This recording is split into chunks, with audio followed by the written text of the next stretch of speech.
building, so let's see how. Yeah, me too. You can't go over there though. They're doing stuff. The church is really pretty. It is. Log cabin. This where they primarily fucking cabin. Yes, he did. Although I think the Confederates might have had flintlock steel.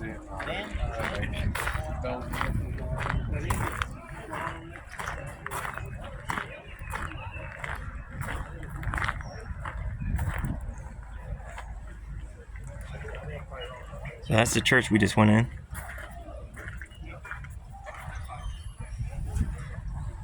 Well, you know they Check out this cabin. Yeah. you know how they get the oh, there you go.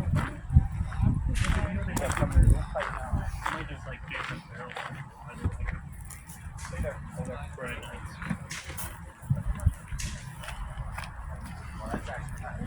Now, I ain't gonna be quick. Can we go upstairs? Oh wow. Do you think we can go upstairs or not? I mean, if it doesn't say you can, I don't see nothing. Corey, did you see this brick? Be right back. So, wow, you can come upstairs in this thing. Wow. Dude, Bedford Village is awesome. What's it look like up there? Oh, that's your sleeping quarters. Look at the stonework on that. I know, it's gorgeous. Oh, there we go. We're in the green. We're recording. Want to take a video of me quick, Cole?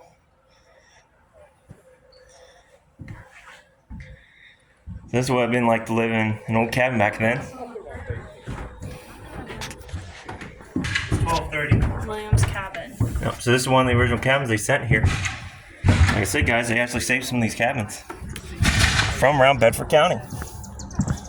It's not just all rebuilt, like some attractions are.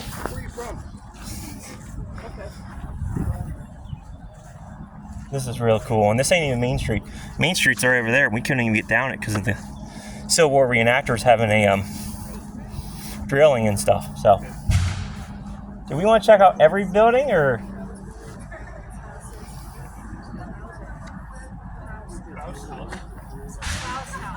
Do we want to check out every single one? Okay. This might be a long video. Klaus House.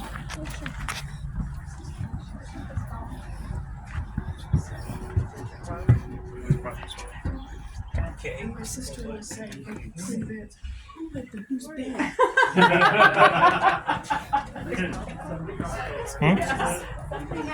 Oh, I guess it's from their. Yeah, it's from their uniforms. It's the patches on their shoulders.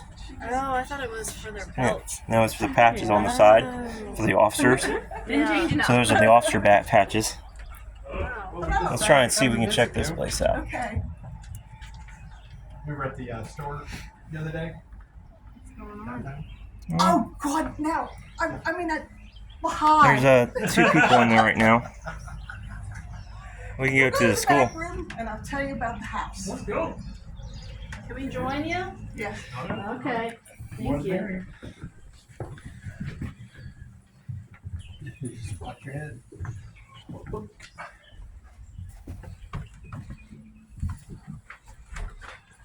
Now, I've been in this house for 10 years. My husband and I, we lived in Chambersburg, so we come up here and do the events up here.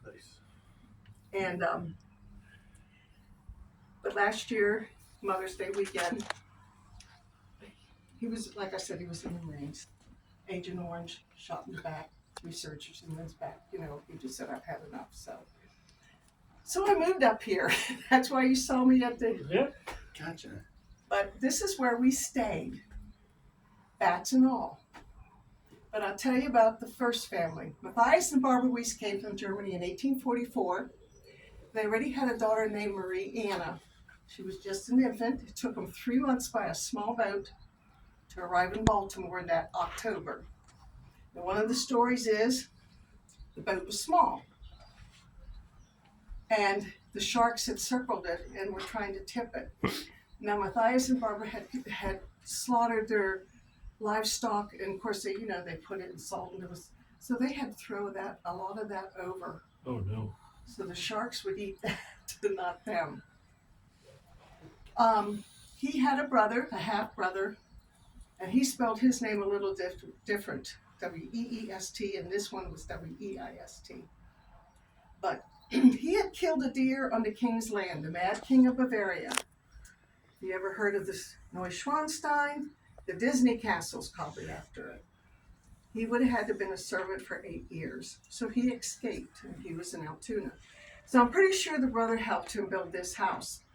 They bought the land in 1846 for $137.50. Now, John, their second child, was born in Ray's Cove in that Providence by 1847. So I am assuming this part was built because he was born there. Now, there was a cast iron heat stove, cook stove back there, and the open staircase went up through here. The fireplaces are not original to this house. Now, as you see, the beams in here are hand hewed. The ones out there are what they call the first mill cut.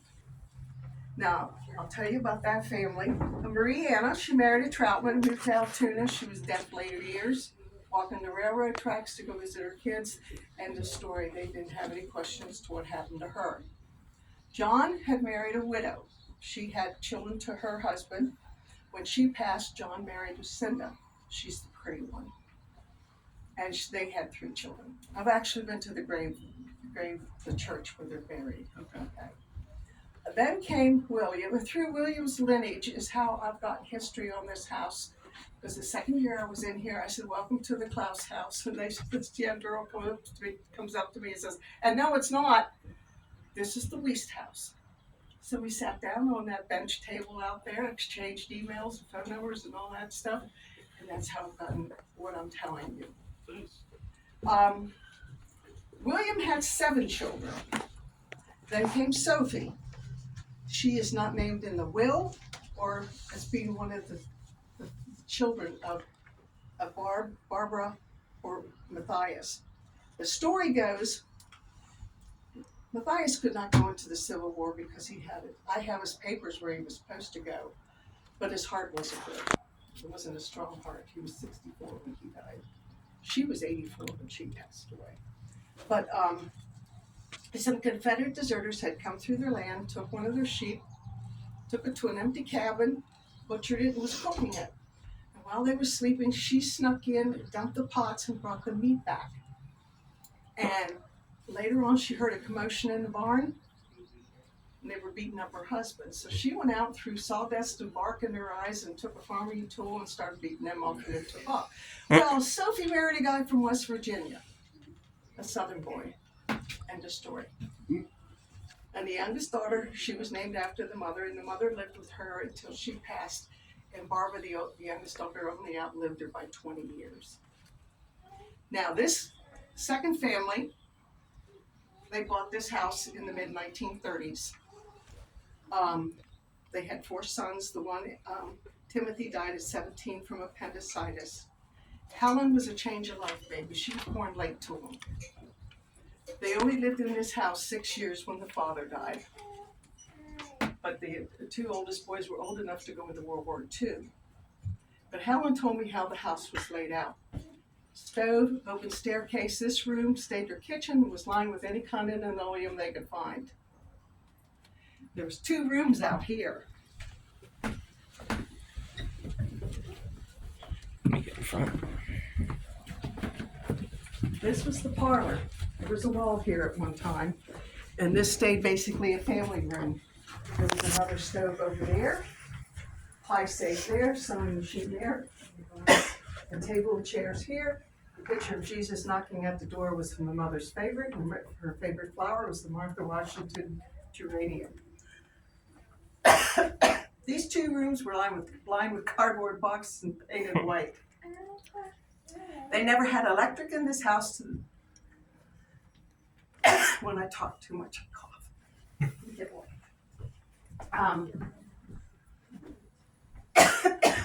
They never had electric in this house until the mid-1950s. So, by 1966, they deserted it because the oldest boy, he built a house for the mother on the same land. They were putting a road through, and when they started tearing down this house, they discovered it was all log. No, they never put the road through. But 50 years ago is when this village was created from local homes, and this was brought here. So now the two boys that went into World War II, half their paychecks were sent home. So when the oldest boy came home, he bought a car and built a garage. The garage is still there. I remembered seeing it.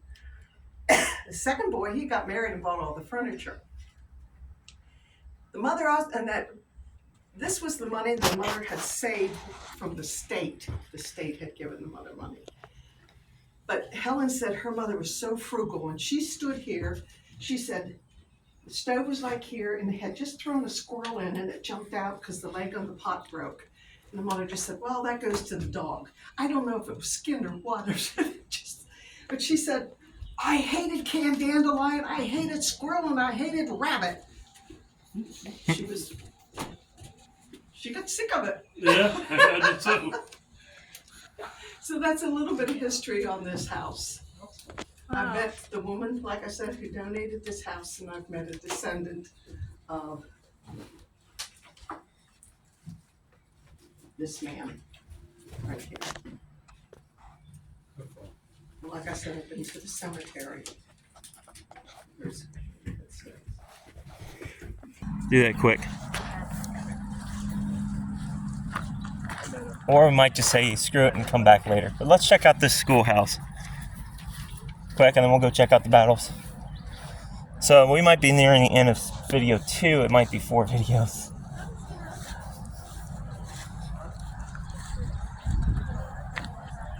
What, this? Because he's been studying. This is, This house. yeah, it should be that. Oh, you know that? Should be. It looks like a schoolhouse. And this is very cool, guys. Shows you what an old one-room schoolhouse used to look like.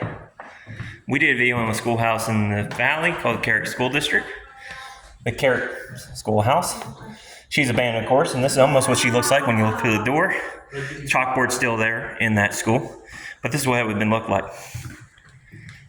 Very cool old building. That's my hat right there.